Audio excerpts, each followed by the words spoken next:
friends, my name is Mailynn and welcome back to my channel. I'm a flutist, performer, and music teacher located in the city of Kamloops, British Columbia, and this is my channel where we do all things flute, so thank you so much for joining me here today. In today's video, we'll be learning one of the popular Christmas songs, Oh Christmas Tree, or also known as Oh Tannenbaum, so if you're interested, then just keep on watching.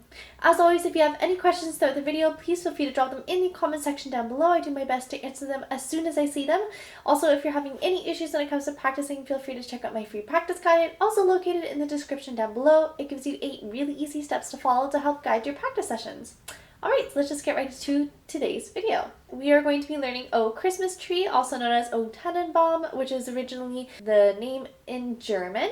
So I am again taking this from 8thnotes.com, and there will be a link in the description for you to get to the free score. There is a piano accompaniment with this, so I believe that you can listen to it with the MIDI file on their website if you're interested in having the accompaniment there. Alright, so I'm going to put up the flute part right over here. This is my own transcription.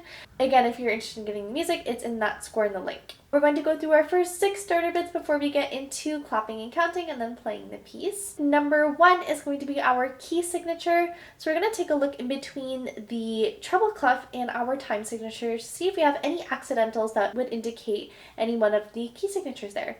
So I don't see any, so that means you can either be in C major or A minor. As a reminder, C major doesn't have any accidentals and neither does its relative minor, A minor, in the key signature. So we'll take a look at the first note and the last note to see if we can find the tonic of either of those key signatures to give us a strong indication of which key we are in.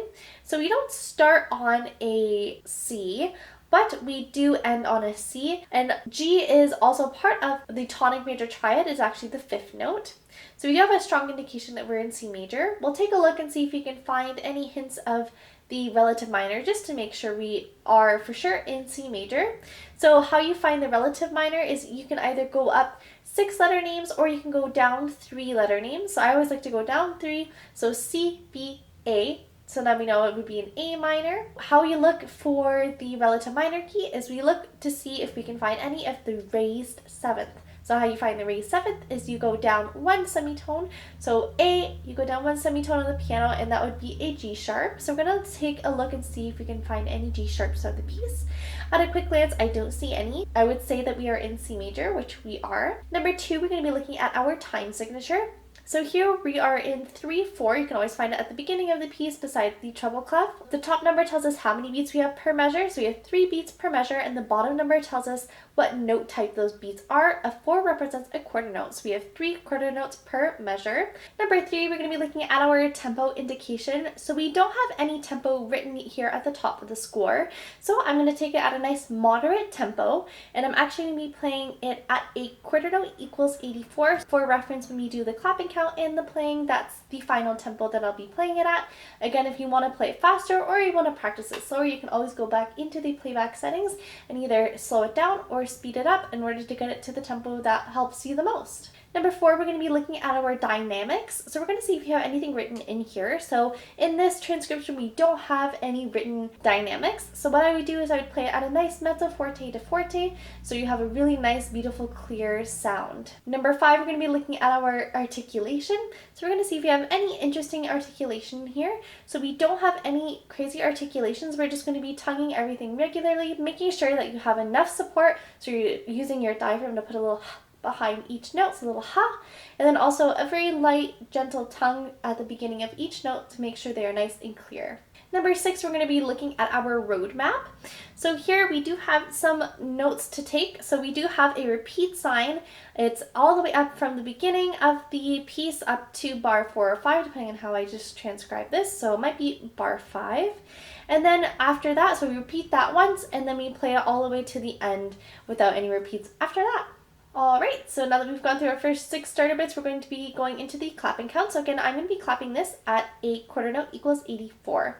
Some notes before we do get into clapping is I want you to make sure that you paid attention to any of those dotted notes, any of the dotted rhythms. Make sure that you count it right. The first one I'm going to be looking at is our dotted 8th and 16th note. So at the very beginning with that melody, so 1 E and a 2, 1 E and a 2. So that's how you want to divide it. So all of those notes are within beat 1. So when you're going to want to do, if you feel uncomfortable with this rhythm, make sure you write the 1, E, and. So that's going to go all within that first note. And then the the fourth subdivision of beat 1 is going to be that 16th. So it sounds like, if you want to clap it with me, it'd be 1, E, and 1, E, and So that rhythm comes back a lot. So you want to make sure that you get that properly when you clap and count this one.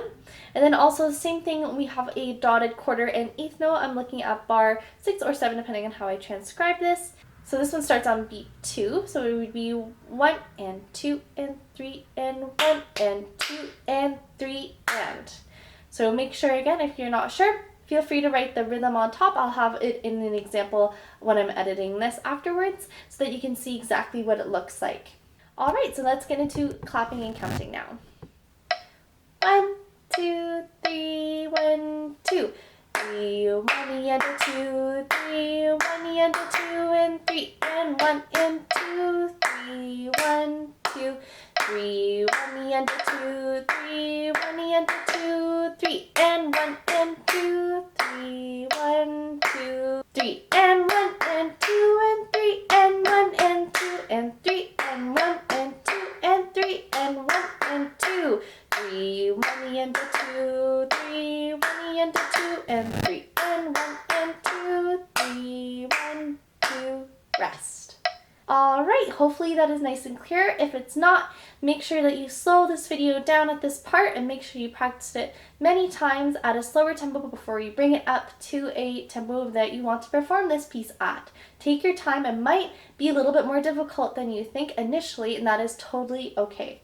Also, if you are having some issues with that dotted 8th and 16th, you can always just turn it into 2 8th notes. That also works in this piece as well, if that makes it a little bit easier for you.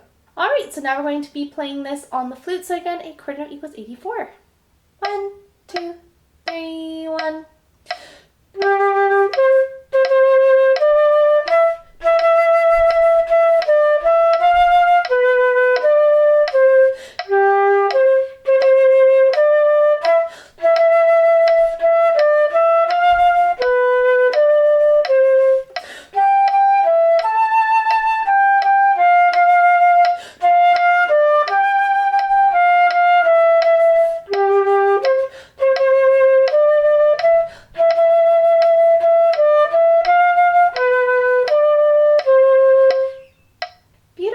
So I'm going to play this one with a regular 2 8th notes if you find, again, that dotted 8th and 16th a little bit weird. So here's an alternate version of that same melody. 1, 2, 3, 1.